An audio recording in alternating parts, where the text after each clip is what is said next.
Hello students, what is going on? मैं Abdullah Momin from KMES English Medium High School and Junior College, and this is your lecture number 5 of the chapter Motion in a Plane of class 11th Physics. So in this video we are going to learn about the circular motion, uniform circular motion, and it is also called as UCM. So what is the definition of uniform circular motion? Is that the motion of a particle along the circumference of a circle with constant speed is called as uniform circular motion. Suppose this clock is moving, or the hand of the clock, this is one particle. Now it is going to move in a circle, so with constant speed. So this type of motion is called as uniform circular motion, or we can say that the motion of the hands of the clock is the example of uniform circular motion. अगर एक particle circle के circumference पे constant speed से move हो रहा है, ये 12 से स्टार्ट होगा, फिर से 12 पे जाएगा. सपोज ये आर हैंड है तो इसको 12 घंटा लगेगा, तो फर्स्ट राउंड कंप्लीट करने इसको 12 आवर्स लगेगा. नेक्स्ट राउंड भी कंप्लीट करेगा ये 2 आवर में. तो सेम स्पीड से वो मूव होगा, तो सेम डिस्टेंस कवर करेगा सेम टाइम में. तो this is the example of uniform circular motion. Next, we are going to see that the time period, which is denoted by capital T, radius vector, that is vector r, and angular speed. So time period is time taken by the particle to complete one revolution is called time period और periodic time. तो अगर एक particle circular motion perform कर रहा है और एक round complete करना है, उसको जो भी टाइम लगता है हम उसको टाइम पीरियड बोलेंगे. सपोज ये आर हैंड है, इसका एक पार्टिकल है, वो एक राउंड कंप्लीट करेगा, तो ये जो एक राउंड कंप्लीट कर रहा है ये इसको 12 आवर्स लग रहा है, तो हम बोलेंगे इसका टाइम पीरियड 12 आवर है. ऐसे ही अगर मिनट हैंड के एग्जांपल लेते हैं, मिनट हैंड अभी 11 पे है और वो एक राउंड कंप्लीट करके 11 पे वापस आएगा, तो इसको 60 मिनट लगेंगे. तो 60 minute is the time period of minute hand. 12 hours is the time period of hour hand. उसके बाद रेडियस वेक्टर. तो रेडियस वेक्टर की डेफिनेशन क्या है? The vector which is drawn from the centre of the circle to the position of the particle on the circumference of that circle. तो suppose ये एक particle circumference of the circle पे revolve हो रहा है, तो अभी वो पॉइंट ए पे है, वो पॉइंट ए पे है इनिशियली, तो हम बोलेंगे at this instant of time its position is at point A. तो हमको क्या करना है, एक वेक्टर ड्रॉ करना है, कहाँ से? सेंटर से पार्टिकल की पोजीशन तक. तो ये जो वेक्टर हो जाएगा ओ ए, हम इसको क्या बोलेंगे? Vector O A is a radius vector. फिर वो थोड़ी देर बाद क्या होगा, पॉइंट ए से मूव होके पॉइंट बी पे आ गया. अब अगर पार्टिकल पॉइंट बी पे आ गया है तो अब उसकी पोजीशन चेंज हो चुकी है. Now at this instant of time it is at point B. तो हम सेंटर से उसकी पोजीशन तक फिर से एक वेक्टर ड्रॉ कर लेंगे, और अब रेडियस वेक्टर हम बोलेंगे कि O B is a radius vector. फिर वो थोड़ा सी और आगे मूव हुआ, थोड़े टाइम के बाद वो पॉइंट सी पे आ गया. तो फिर जब उसकी पोजीशन चेंज हो गई, तो हमको एक वेक्टर ड्रॉ करना पड़ेगा जो सेंटर से है पार्टिकल की पोजीशन तक, जो सेंटर से स्टार्ट होगा और पार्टिकल की पोजीशन तक रहेगा. तो अब ये जो वेक्टर ओ सी है, हम इसको क्या बोलेंगे? Radius vector. तो यहाँ पे फर्स्ट इनिशियली ओ ए था रेडियस वेक्टर, फिर ओ बी हुआ, फिर ओ सी हुआ. उसके बाद थोड़े टाइम के बाद अगर वो पॉइंट डी पे आ जाता है पार्टिकल, तो मैं सेंटर से पार्टिकल की पोजीशन तक एक वेक्टर ड्रॉ कर लूँगा, और मैं बोलूँगा ये vector O D is a radius vector. तो रेडियस वेक्टर को ड्रॉ करने के लिए हमको क्या करना पड़ेगा? एक वेक्टर को ड्रॉ करना पड़ेगा जो सेंटर से पार्टिकल की पोजीशन तक रहे. उसके बाद एंगुलर वेलोसिटी. तो एंगुलर वेलोसिटी क्या होता है? Angle describe by the radius vector per unit time is known as angular speed और एंगुलर वेलोसिटी. एंगुलर वेलोसिटी को एंगुलर स्पीड भी बोलते हैं, वेक्टर फॉर्म में एंगुलर वेलोसिटी, स्केलर फॉर्म में एंगुलर स्पीड। मीन्स कितना एंगल डिस्क्राइब कर रहा है यूनिट टाइम में। सपोज ये पार्टिकल पॉइंट ए से स्टार्ट होता है, एंटी क्लॉकवाइज डायरेक्शन में रिवॉल्व हो रहा है, ये पॉइंट ए से स्टार्ट होके एक राउंड कंप्लीट कर लेता है। जब वो पॉइंट ए से स्टार्ट होके एक राउंड कंप्लीट किया तो ये कितना एंगल डिस्क्राइब किया है ए से ए पे, एक सर्कल मतलब ये 360 डिग्री एंगल डिस्क्राइब कर लिया। 360 डिग्री को हम 2 पाई रेडियन बोलते हैं। तो एंगल ये डिस्क्राइब किया है 360 डिग्री और 2 पाई रेडियन। कितने टाइम में? तो एक रिवॉल्यूशन को कंप्लीट करने के लिए इसको जो भी टाइम लगता है हम इसको बोलते हैं टाइम पीरियड। तो यहाँ पे हम क्या बोलते हैं, R is the radius of the circle, A is the initial position B, और थीटा क्या है, एंगुलर डिस्प्लेसमेंट। जो एंगल डिस्क्राइब कर रहा है थीटा है, और जितने टाइम में डिस्क्राइब कर रहा है वो कैपिटल टी है। तो omega is theta upon T. कितना एंगल डिस्क्राइब किया है कितने टाइम में? तो यहाँ पे एंगल डिस्क्राइब किया है 2 पाई, टाइम लगा है टी, तो हम बोलेंगे एंगुलर वेलोसिटी है 2 पाई अपॉन टी, और इसका एसआई यूनिट होता है रेडियन पर सेकंड। उसके बाद ड्यूरिंग वन कंप्लीट रिवॉल्यूशन मतलब पॉइंट ए से स्टार्ट होता है, एक राउंड लगाता है सरकमफ्रेंस पे, और फिर से वो पॉइंट ए पे आ जाता है। The angle describe is 2 pi. Centre में कितना एंगल डिस्क्राइब किया, 2 पाई, मतलब 360 डिग्री को हम रेडियन में 2 पाई रेडियन भी लिखते हैं। And the time taken is capital T, और उसको एक राउंड कंप्लीट करने जो टाइम लगता है हम उसको कैपिटल टी टाइम पीरियड बोलते हैं। And the angular speed is angle upon T 2 pi upon T. क्या करते हैं हम यहाँ पे, आर से मल्टीप्लाई किए हैं और आर से डिवाइड किए हैं। तो जब मैं यहाँ पे आर से मल्टीप्लाई आर से डिवाइड करूँगा तो ये न्यूमरेटर में लिख सकते हैं और डिनोमिनेटर में आर है। तो ये क्या हो जाता है, सरकमफ्रेंस कितना डिस्टेंस ट्रैवल किया है, ए से ए पे आया है, एक राउंड कंप्लीट किया, तो सरकमफ्रेंस पे जो डिस्टेंस है या एक कंप्लीट सरकमफ्रेंस है, तो सरकमफ्रेंस का फॉर्मूला है 2 पाई, और इसको टाइम लगा T, distance upon time, speed divided by are. तो ओमेगा क्या हो गया, V by R. Linear speed is equal to R times angular speed. ये रिलेशन होता है वी और आर में। अब नेक्स्ट हमको क्या करना है, एक्सप्रेशन फॉर सेंट्रीपिटल एक्सीलरेशन। अब ये डायग्राम देखो, यहाँ पे एक पार्टिकल सर्कुलर मोशन परफॉर्म कर रहा है। सर्कुलर मोशन परफॉर्म कर रहा है मीन्स वो सर्कल के सरकमफ्रेंस पे घूम रहा है। वो सर्कल का सेंटर है ओ, और सेंटर को हम ओरिजिन कंसीडर करते हुए कोऑर्डिनेट सिस्टम बना लिए हैं एक्स और वाई एक्सिस। तो अब अगर पार्टिकल सरकमफ्रेंस पे है, पॉइंट पी पे है, तो ये पॉइंट पी से मैं एक एक्स एक्सिस पे परपेंडिकुलर ड्रॉ करूंगा, इसको हम बोल देते हैं ए। पॉइंट पी से वाई एक्सिस पे एक परपेंडिकुलर ड्रॉ करूंगा, ये जो पॉइंट है इसको बोल देते हैं बी। रेडियस वेक्टर क्या हो जाएगा, सेंटर से पार्टिकल की पोजीशन तक। तो यहाँ पे ओ पी क्या हो जाएगा, वेक्टर आर हो जाएगा। और यहाँ बीच में एंगल कितना डिस्क्राइब किया, ये हॉरिजॉन्टल से थीटा। तो हमको पता है एंगुलर स्पीड होता है एंगुलर डिस्प्लेसमेंट अपॉन टाइम, कितना एंगल कितने टाइम में। तो थीटा का फॉर्मूला क्या हो जाएगा, ओमेगा इंटू टी। ये टी यहाँ आके ओमेगा से मल्टीप्लाई हो गया। तो यही से हम जो एंगल डिस्क्राइब किया हम उसको ओमेगा टी भी लिख सकते हैं।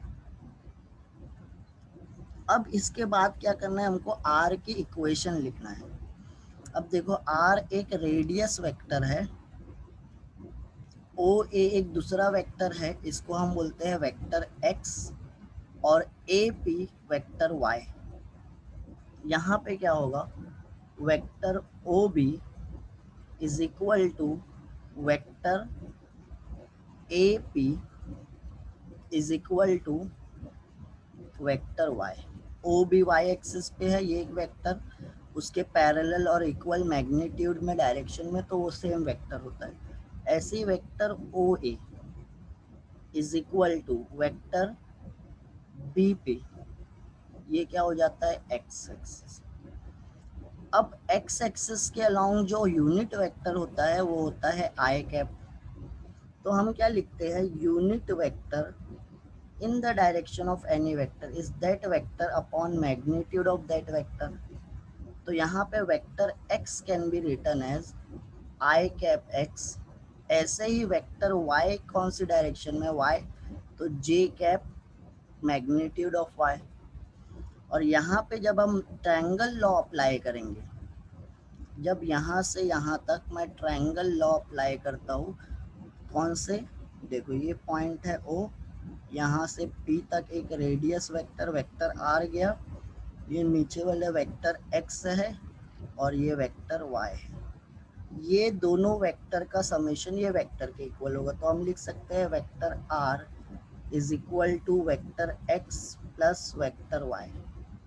तो वेक्टर R क्या हो जाएगा, i cap magnitude of x plus j cap magnitude, vector x क्या है, i cap magnitude of vector x, vector y क्या है, j cap magnitude of vector y। अब x की वैल्यू फाइंड आउट करना, ये जो मैग्नीट्यूड है, तो ये फिर से ट्रायंगल में हम क्या बोलते हैं, ये एंगल है थीटा। अब ये याद रखना है, r की इक्वेशन क्या आ गई हमारे पास, r की इक्वेशन आ गई आई कैप x प्लस जे कैप y।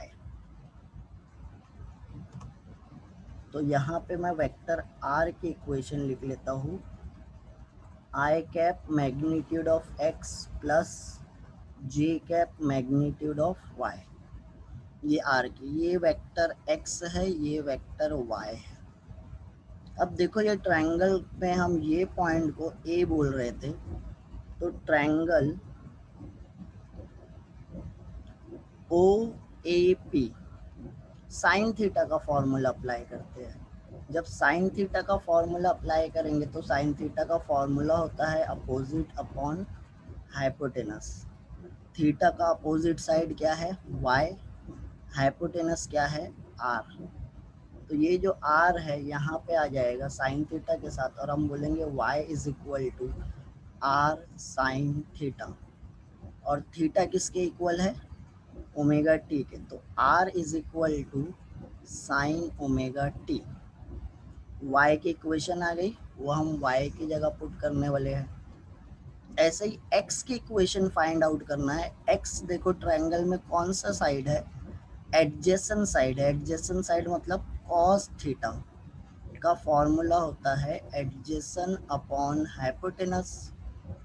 एडजेसेंट साइड क्या है x, हाइपोटेनस क्या है r।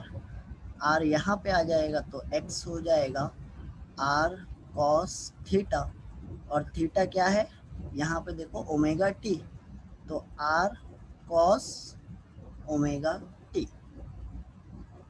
तो x की इक्वेशन हमको मिल गई, y की इक्वेशन भी है हमारे पास।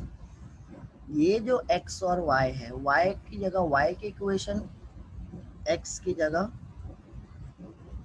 x की इक्वेशन। तो अब r की इक्वेशन क्या लिख सकते हैं, हम r की इक्वेशन लिख सकते हैं आई कैप, x की जगह मैं क्या लिखूंगा, r cos omega T plus j cap, y की जगह क्या लिखूंगा मैं, r साइन ओमेगा टी। ये इक्वेशन है r की। And what is vector r, vector r is the position vector. तो अब हम नेक्स्ट स्लाइड पे जाते हैं, और r की इक्वेशन वेक्टर r क्या आ गया था, i cap r cos omega T plus j cap r sine omega T. ये पोजीशन वेक्टर है, और हमको पता है rate of change of position velocity. अगर वेलोसिटी फाइंड आउट करना है तो हम ये फाइंड आउट करेंगे कितनी पोजीशन चेंज हुई कितने टाइम में। तो इसको हम डेरिवेटिव से, मतलब ये इक्वेशन आर को डेरिवेटिव करने वाले, तो d by D t, r की जगह मैं लिखूंगा i cap are cos omega T plus J cap are sine omega T.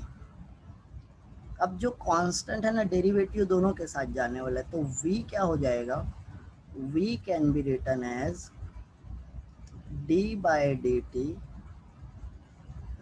I cap are cos omega t, इसका derivative plus d by D t j cap are sine omega T.